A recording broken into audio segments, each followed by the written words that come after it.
Hey guys, welcome back हो गया है चैनल पर। बात करेंगे हम सना खान की पॉडकास्ट के ऊपर। सना खान की पॉडकास्ट मतलब सना खान हर साल, तकरीबन ये दूसरा साल है जब वो रौनक रमज़ान करके एक शो लेकर आती है, जिसके अंदर वो उन लोगों को बुलाती है जिनका मुझे कभी कभी लगता है कि ताल्लुक़ भी नहीं होता रमज़ान से। देखो, आप अगर किसी नॉन मुस्लिम को लेकर अपनी पॉडकास्ट में आओगे और उससे आकर आप रमज़ान की अहमियत या वो अपना रमज़ान कैसे गुजारते हैं, मुझे लगता है वो सबसे बड़ी बेवकूफ़ी होगी, क्योंकि उनका वो रिलीजन नहीं है। ठीक है, वो नहीं जानते उस चीज़ को। हाँ, उनके लिए रमज़ान का मतलब सिर्फ खाना पीना हो सकता है, सहरी अफ्तारी हो सकता है। उनको इतना ही पता होगा कि हाँ सहरी होती है, अफ्तारी होती है। वो भी बहुत कम लोगों को पता होगा, या लोगों को यही पता होगा, अंदाज़ा होगा कि हाँ भाई सहरी होती है। अब सोशल मीडिया का दौर है तो चलो जी, ये चीज़ का अंदाज़ा होगा कि हाँ ये एक मुस्लिमों का एक महीना होता है जिसके अंदर मुस्लिम थोड़ी इबादत ज़्यादा करते हैं, ये एक्स्ट्रा। उनको सिर्फ वही चीज़ पता होगी। और मैं को ये नहीं कह रही कि उनको क्यों नहीं पता, जाहिर सी बात है हमें भी उनके रिलीजन के बारे में कुछ ज़्यादा नहीं पता है। अब मुझे अगर कोई ऐसा बंदा अपनी पॉडकास्ट में बुला ले जो मेरा रिलीजन ही नहीं है, मैं उसके बारे में क्या जाके बोलूँगी। जो चीज़ मुझे पता ही नहीं है, मैं उस बारे में जाकर अगर कोई मुझे बुला लेता है, या अगर सना खान कोई बेस्ट, चलो मैं अपना छोड़ दूँ, मैं कोई इतनी बड़ी कुछ शाहूकार, तो चलो जी सना खान का मैं बोलती हूँ। सना खान को कोई ऐसा बंदा अपनी पॉडकास्ट में बुलाता है जो कि हिंदू है, ठीक है। अब वो उससे जाकर पूछता है गणपति जी के बारे में, कि किसी और चीज़ के बारे में, किसी और ओकेजन के बारे में, दिवाली के बारे में, महाशिवरात्रि के बारे में, या किसी भी चीज़ के बारे में जो कि हमें नहीं पता कि उसका क्या है। मतलब हमें ये पता है कि उस दिन पूजा होती है, हमें दिवाली का ही पता है, पटाखे बनाए जाते हैं, पटाखे फाड़े जाते हैं उस दिन, और उस दिन जो है वो खाना बनता है, घर सजाया जाता है। लेकिन दिवाली के पीछे एक पूरी हकीकत है जो हमें नहीं पता। सही है, तो मैं तो उधर जाके वही बोलूँगी ना कि हाँ ये होता है, ये होता है। सॉरी, मैं बोलूँ फिर मैं नहीं, एक तो सेल्फ ऑब्सेस्ड बंदी है, मैं अपनी बात नहीं कर रही। तो अब वो क्या जाके बोलेगी, वो यही बोलेगी, उसको कुछ नहीं पता उसका। तो एक तो सबसे बढ़कर वो पहली बात है कि वो गलती सबसे बड़ी ये करती है कि वो इन लोगों को बुलाती है जिनका लेना देना नहीं है, और आप उनको बुलाकर तो ये दरअसल क्या कर रही है, वो कहते हैं ना कि एक मुखौटा पहनाकर एक कवर पहनाया है इस रमज़ान का। ये बुला उन लोगों को रही है जिसका इंडस्ट्री से ताल्लुक़ है, जिसका कोई मतलब कि अभी कुछ रीसेंट कुछ ऐसा बड़ा बड़ा शो आया जो थोड़ा सा चल रहे हैं, उसमें थोड़ा सा नाम में चल रहे हैं ना, तो उन लोगों को बुलाती है। उनके पर्सनल ही क्वेश्चन आंसर हो रहे होते हैं ज़्यादातर। नाम उसने रौनक रमज़ान दिया हुआ है कि रमज़ान से रिलेटेड बात की जाएगी, चल उनके पर्सनली सब कुछ रहा होता। तो ये कोई एक तो सबसे बढ़कर इस गलतफहमी को सब हटा दो कि ये कोई रमज़ान की बरकत बोल लो, रमज़ान के लिए सिखाने वाला है कि इसमें रमज़ान में क्या करते हैं, इस महीने में क्या नहीं करते, कोई इस किस्म का शो है ना। ये शो बिल्कुल भी नहीं। ये शो एक तरीके से पॉडकास्टिंग शो है, इंटरव्यू शो ये, जहाँ पर जाकर जो सामने वाला मेहमान है वो अपने घर का बता रहा होता है, अपनी चीज़ों का बता रहा होता है। अगर आपको वाकई रमज़ान से रिलेटेड कोई ऐसी पॉडकास्ट बनानी है, कुछ ऐसा करना है, तो आप उन लोगों को बुलाओ जो जानते हों।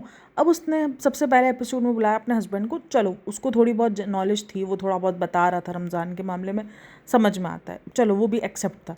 लेकिन फिर उसने सेकंड एपिसोड में बुलाया फरहाना भट्ट को। मतलब सीरियसली बहन, मैं ये को फरहाना भट्ट की ना मैं ड्रेसिंग पे जा रही हूँ, ना को उसकी हरकतों पे जा रही हूँ, बट उसको क्या ही पता है उसने आके क्या नॉलेज दी है। उसने पता है क्या बोला है, एक जो सबसे बड़ी बात, और जो जितनी भी आयतल कुर्सी हैं वो मुझे मेरे नानू ने सिखाई है।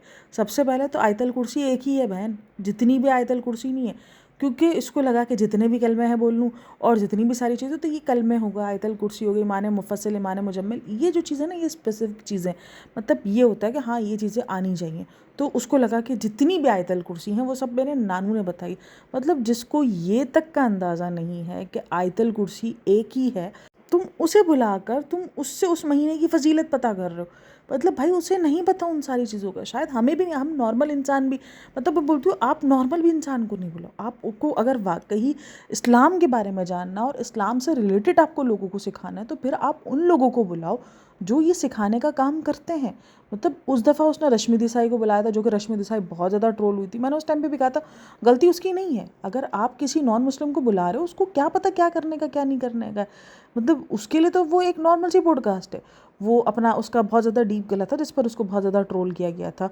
तो मुझे तो उसका ट्रोल वाकई अजीब लग रहा था, क्योंकि मुझे लग रहा था कि यही बेवकूफ़ है। अच्छा, वो जो उसने पॉडकास्ट अपने हस्बैंड के साथ की थी ना, उस पर एक रील कटी है। वो रील थोड़ी सी वियर्ड साउंड की है लोगों को।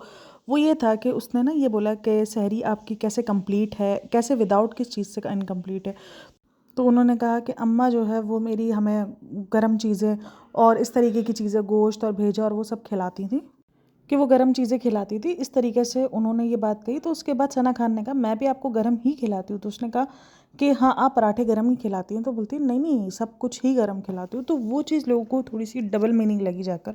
अच्छा, कुछ चीज़ें ना डबल मीनिंग थोड़ी सी हो जाती हैं, वो ऐसे हो जाती हैं कि जैसे खीरा, और मैंने आपको पहले भी कहा था कि इन सारी चीज़ों को ना बड़ा डबल मीनिंग कर दिया गया, मतलब जो एक नॉर्मल खाने की चीज़ें उसको भी डबल मीनिंग कर दिया गया। तो ये भी जैसे ही गरम खिलाती हूँ और इस तरीके से, क्योंकि जाहिर सी बात है जब एक हस्बैंड वाइफ के दरमियान ये टॉक हो रही है तो लोगों ने उस चीज़ को दूसरे उस पर लिया है कि ये डबल मीनिंग ही है। और क्योंकि जिस तरीके से सना खान ने रिएक्शन भी दिया तो वो सारी चीज़ें लोगों को डबल मीनिंग लग रही है। तो मुझे लगता है कि भाई लोगों को इन सारी चीज़ों पर काम करना चाहिए कि आप इस तरीके से अपने एक्शंस और अल्फाजों को थोड़ा सा सोच समझ के करो जब आप एक पॉडकास्ट दे रहे हो, वो भी एक इस्लामिक पॉइंट ऑफ व्यू से। तो ये सबसे पहले तो लोग जो इस चीज़ पर लिख रहे हैं ना, माशाल्लाह आप रमज़ान में कितना अच्छा काम कर रही हो, ये कर रही हो, वो कर रही हो। मुझे पता है सबसे ज़्यादा जो अगर किसी चीज़ का मुझे लगता है कि एक गलत होता है ना, तो जो इस्लाम के नाम पर ये सारी चीज़ें हो रही होती है ना, वो गलत होता है। मतलब आप इस्लाम का लिबादा ओढ़कर आप पीछे वही काम कर रहे हो जो दूसरे लोग सिंपल वर्डों के अंदर बता रहे हैं कि भाई ये पॉडकास्ट है, इसमें घर की बातें होंगी, लेकिन आप इसमें कि रमज़ान की रौनकें बताएंगे, हम ये बताएंगे, उसमें रमज़ान की रौनकें वगैरह कुछ नहीं होती, सिर्फ बातें ही होती है। कभी इंडस्ट्री को लेकर बात होती है, कभी अपने घरों को लेकर बात होती है, तो ये सिंपल पॉडकास्टें होती हैं, इसके अलावा कुछ नहीं होता। बस यही सारी बातचीतें चल रही होती हैं पूरे पूरे पॉडकास्ट में। भाई ये जिन मेहमानों को लेकर आती है, फरहाना भट्ट को ये लेकर आई, फरहाना भट्ट ने क्या ही ऐसा मतलब कि इन्फॉर्मेशन दे दी जो कि बहुत ही ज़्यादा अलग लेवल की थी। तो फिर मुझे लगता है कि फिर आप उसका रमज़ान का नाम ना यूज़ करो, आप ऐसे ही पॉडकास्ट बनो कि हाँ भाई पॉडकास्ट के रमज़ान कैसे गुजरता है, ये सारी चीज़ें कि लोग अपना रमज़ान कैसे गुजारते हैं इस तरीके से। लेकिन आप लोग ये बोल रहे होते हो कि हम उसमें सिखाते हैं, मतलब शुरू में अगर 5 मिनट की अगर आप सिखाना रख देते हो या किसी चीज़ के बारे में बात करना रख देते हो कि नीयत के बारे में, रोज़े के बारे में, उसको आप रमज़ान से रिलेटेड पॉडकास्ट नहीं बोल सकते, क्योंकि बाकी सारी पॉडकास्ट में सिर्फ गॉसिप्स हैं, सिर्फ बातें हैं और कुछ नहीं है। उसे फरहाना से पूछ रहे आपकी रमज़ान की मेमोरी क्या है, तो वो बोलती है मैं ना अफ्तारी से पहले ना एक गुड डे बिस्किट आता था, वो लेके रखती थी, वो खाती थी। अरे बहन, मतलब ये क्या है रे, मतलब उसको खुद भी नहीं समझ में आ रहा कि वो क्या बताए, वो प्रिपेयर होके भी नहीं आई थी, मुझे तो ये लग रहा था। और एक तो वो उसने सर पे दुपट्टा पहना हुआ था, तो वो इतनी स्टफ थी, वो नमाज़ पढ़ती है, वो सारी चीज़ें। अच्छा, इसकी नमाज़ का ना आई थिंक बसीर ने ये बात कही थी कि 2 दिन ये नमाज़ पढ़ रही थी। मुझे जहाँ तक याद पड़ता है कि फिर उसके बाद ना मैंने इसको देख के नमाज़ पढ़ना स्टार्ट की, इसने मुझे तलकीन की कि तुम नमाज़ पढ़ो, तुम ये करो, और उसके बाद 2 दिन बाद इसने भी नमाज़ पढ़ना बंद कर दी। तो कुछ इस तरीके की एक कंट्रोवर्सी भी हुई थी फरहाना भट्ट को लेकर, अगर मैं सही हूँ तो। अच्छा, वो जो उसका हस्बैंड वाला मतलब पॉडकास्ट है ना, जिसके अंदर उसके हस्बैंड ने आके चीज़ों को बताया, तो वहाँ पर मैंने एक चीज़ नोटिस की कि उसने शब बारात को लेकर एक डेट फिक्स कर दी है, और वहीं पे जो शब कदर है उसको लेकर उसने ये बात कही है कि नहीं नहीं नहीं, वो तो आपको ताक़रातों में ढूंढनी पड़ेगी। तो बिल्कुल जैसे इस चीज़ की डेट फिक्स नहीं है, इस तरीके से जो शब बारात है, ये सारी चीज़ें भी है, इसकी भी एग्जिस्टेंस नहीं है, मतलब कि ये कब है, किस डेट को है, ये वाकई हमें नहीं पता है। वो उसके हस्बैंड वहाँ पर ये बात बोल रहे हैं कि हाँ नहीं, ढूंढना पड़ता है ये सारी चीज़ें, तो वैसे ढूंढना पड़ता है। तो अगर आप इन सारी चीज़ों को मानते हो, इन सारी चीज़ों पर आप ये प्रैक्टिस रखते हो कि नहीं भाई शब कदर ढूंढनी पड़ती है आखिरी की ताक रातों में, और ये सब होता है, तो इसी तरीके से जो शब बारात है उसका कॉन्सेप्ट फिर आप क्यों इधर वो हो बिल्कुल स्टक हो के, नहीं शब बारात तो 15 को ही होती है, शब बारात तो जो है वो इसी टाइम ही आती है, या महराज की जो रात है, वो डेट्स भी किसी को कंफर्म नहीं है, कोई क्या डेट बोलता है, कोई कोई क्या डेट बोलता है, चाहे वो महराज की डेट हो, चाहे वो शब बारात की डेट हो, शब महराज की डेट हो। और शब कदर तो वैसे ही किसी को नहीं पता, काफ़ी सारे लोग 27 रमज़ान को बोलते हैं, लेकिन शब कदर आखिरी की जो 5 ताक रातें होती हैं उसमें ढूंढने का हुक्म है। अच्छा, मैं इस पॉडकास्ट में कहीं ये नहीं बोल रही कि ये कोई बुलाने के वो नहीं है, या उनको बुलाना नहीं चाहिए, या उनको इस्लाम के बारे में नहीं पता। देखो, उनको इस्लाम के बारे में पता होगा जितनी उनको नॉलेज है, वो हमें नहीं पता कि कौन बख्शा जाएगा कौन नहीं बख्शा जाएगा, अगेन वही बात है। लेकिन आप एक मेरे कहने का मकसद ये है कि अगर आप एक चीज़ का नाम लेके, यानी आप रौनक रमज़ान का नाम लेकर एक पॉडकास्ट बना रहे हो, तो उस पॉडकास्ट में फिर आप वैसे लोग बताओ जो रमज़ान के बारे में बता तो सकें। इनको नहीं पता है यार, वो कोई मौलवी थोड़ी है, वो थोड़ी कोई मतलब कि इतना कुछ जानते हैं करते हैं, उनके पास मेमोरीज़ के नाम पर बिस्किट है, मतलब ये सारी चीज़ें हैं।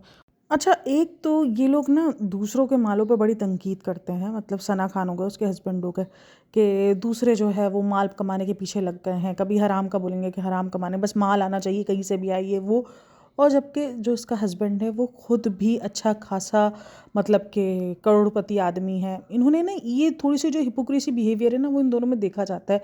मतलब एक तरफ हस्बैंड बोलता है फजूल खर्ची नहीं करनी चाहिए, ये सब कुछ इनके ये सारे ना स्टेटमेंट्स आए हुए हैं, और वहाँ पर सना खान बोलती है कि मैं ब्रेंट से नीचे बात नहीं करती हूँ।